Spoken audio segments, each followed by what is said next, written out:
I'm back, Richie. All right, Normie. With Vancouver Island. Looks like Unleashed comes out pretty heavy.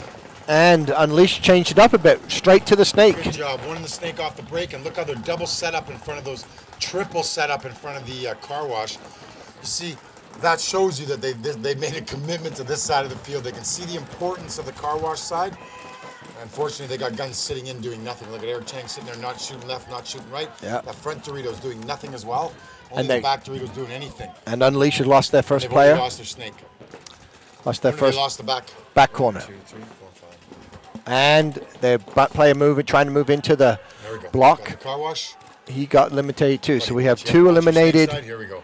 2 eliminated from Unleashed, 2 eliminated from Hustle. 3 eliminated from Unleashed. And Eric Chang fills in the car wash side, so they got doubled up in the car wash for Unleashed. They're straight down that line. They have nobody on the left-hand side. Right. Kelowna Hustle has a player in the snake. Yeah, Kelowna Hustle's got that snake. Now snake to the 50. Kelowna Hustle have got better bunkers across the field. Unleashed is all cornered on the left, on the near side here. On our side of the field. One of the back guns better adjust over. Check his foot over.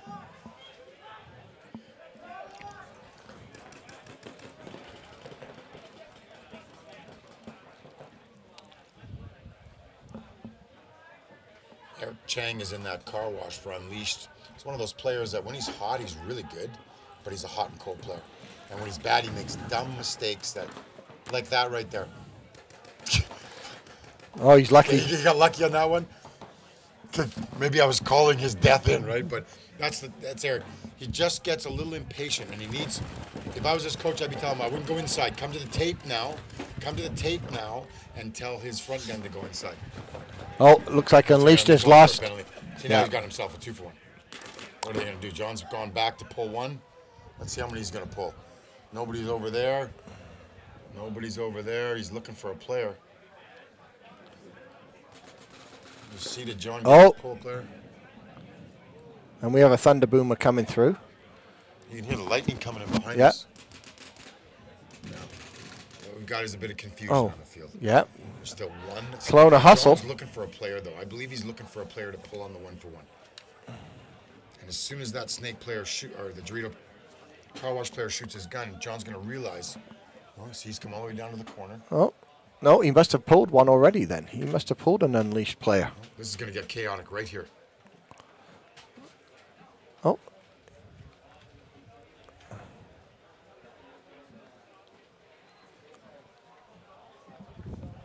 I don't know how that worked out, but I don't know why that one player was from Kelowna Hustle was just walking down there. I wonder what he thought. Do you think his own players were shooting at him or something? Or was it me, or was that a weird end of a game? Wow. And actually, we're not even really clear, sure. Other than Unleashed looks like they just won due to the change in their camp. Yeah.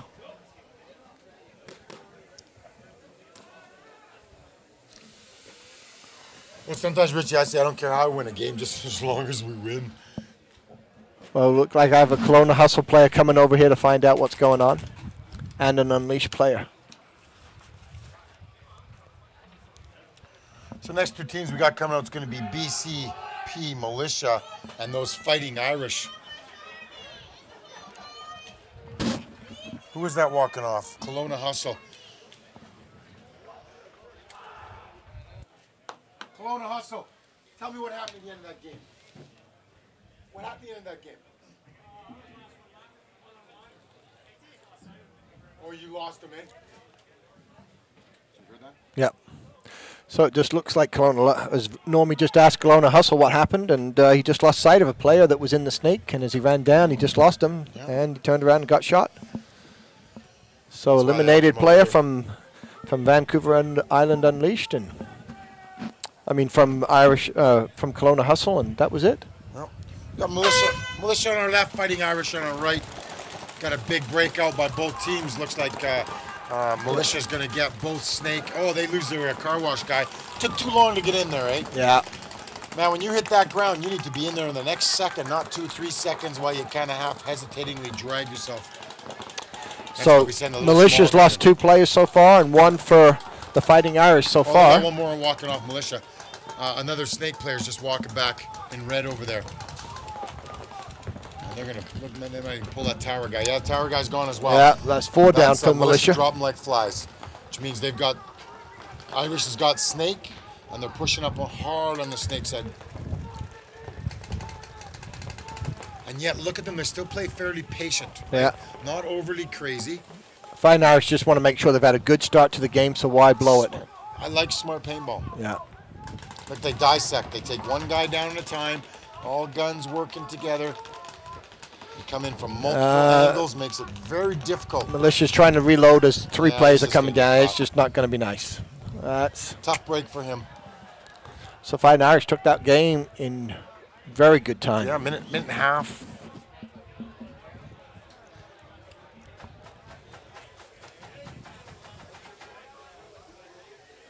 I remember years ago at the Nationals, we'd see games that would go, you know, the 15, 20-second mark.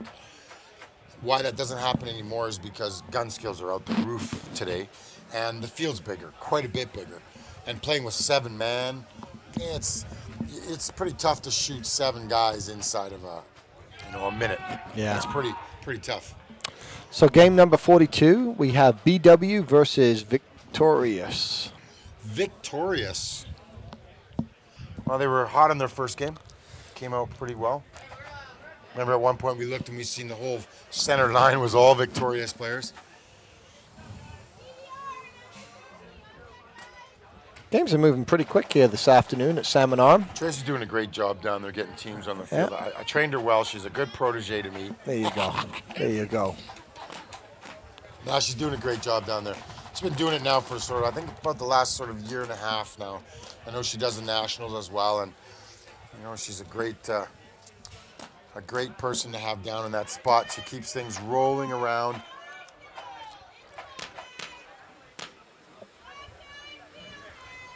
All right, we'll get ready for game number 42, BW versus Victorious. BW will be away to our left-hand side, and Victorious will be home. There used to be a team out of this region called something, there was another letter in there, like PBW or something like that. We've seen them at the Nationals a couple years in a row. They used to have a young blonde-haired girl playing with them, and a mom and a couple dads or something. I think we've seen even Troy Eklund play with them a couple of times. Play with them a couple of times. So they could be like the remnants of that team out here today. The big comeback. I mean, they are in Div 2 with Victorious. I was sitting with Victorious last night talking paintball, and at first, when I first looked at their group, I was going, "What are you guys doing sandbagging that division?" But then once you look in the group, you realize that there was probably 2 guys in there that are AMs, and even one, you know, if we went to points, you could probably get pretty close on. But you know, at that, really, yeah, you can drop back to Div 2 and play it. Oh, come on, push into that bunker.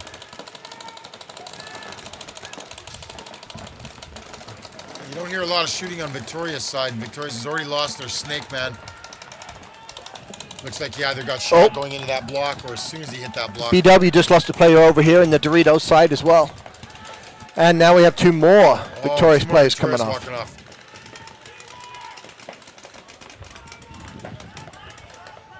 Wow, they still got Troy Eklund in there. He's fighting from the big stand-up tower, often called Temple. They got a strong side on the car wash side of the field, but a minimal presence on the Snake side. Let's see if the other team can pick up on that. I think Troy's holding that. Nope, we've got one in the far. Pick up on that. In the far tower there over it. BW's got the car wash. Yeah. But he's looking inside, so he's going to work on that far 1 or the 10.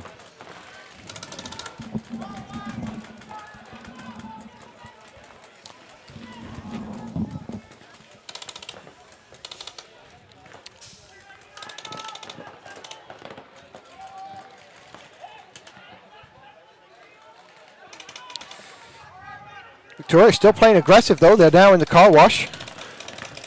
He's left his bunker over here and has gone all the way into the car wash to give himself something to get involved in the game. Yep. Oh, BW's just pushed up past the car wash into that first knuckle of the car wash 50. Oh, he's going to be all over Troy Eklund.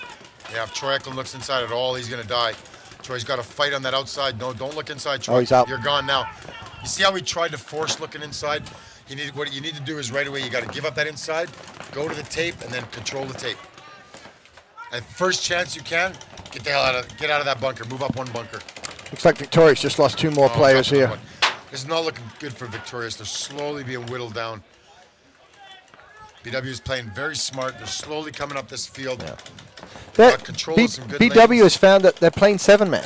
7-man games are slower than 5-man games. Yeah. They're playing a good, methodical game here. Not running down the field like they don't know what's going on. Everybody's communicating. Like Victorious just got shot out in a couple of gunfights, just lost gunfights. You know, really critical a player gets their gun skill to a level where you don't lose gunfights, period. I can choose to lose the gunfight because I don't even gunfight with you. That's different, right? But when I go to gunfighting with you, or you go to gunfight, you need to be winning that gunfight, controlling it, being offensive. Here we see BW coming down strong down the field, doing what we call cleanup. They're all over that 10, and it looks like they've just taken him out. They've just taken him out. There they go. That's the one. That's the elimination they were looking for. Good job by BW. That's their first game of the day.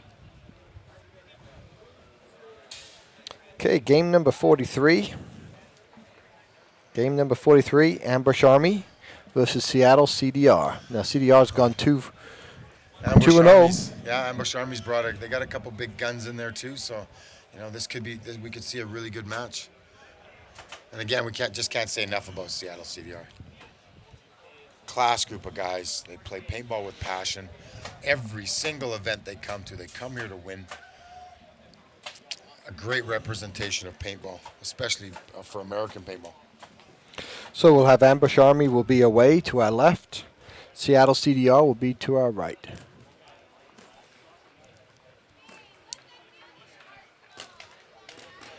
We've noticed a bit of mixing up now, though, as we watched BW. Their opening was a lot different than what most of them had. The first 5 or 6 games, we saw everybody go to the exact same bunkers. Yeah. And BW was the first one to start really starting to stretch that. Yeah, pushing up that. Pushing up a little bit further. Yeah. They could start to set the tone where we now see other teams coming out and pushing further. Yeah. Again, in Div 1 and Div 2, the gamble is if you push too far and don't get it, then your back players are forced on their heels for over half the game. Right. And man, that's tough. You go through a lot of paint doing that, and it's really difficult to be offensive. Well, the other thing that we notice now more so is that Victorious delayed running to this 30 side over here, the stand-up 30, trying to lane and trying to pick off a player as the game started. So they're starting to delay more and come to their bunkers a little bit later. Gets in there nice and clean, just on the off chance that he's got a chance of trying to get somebody out. But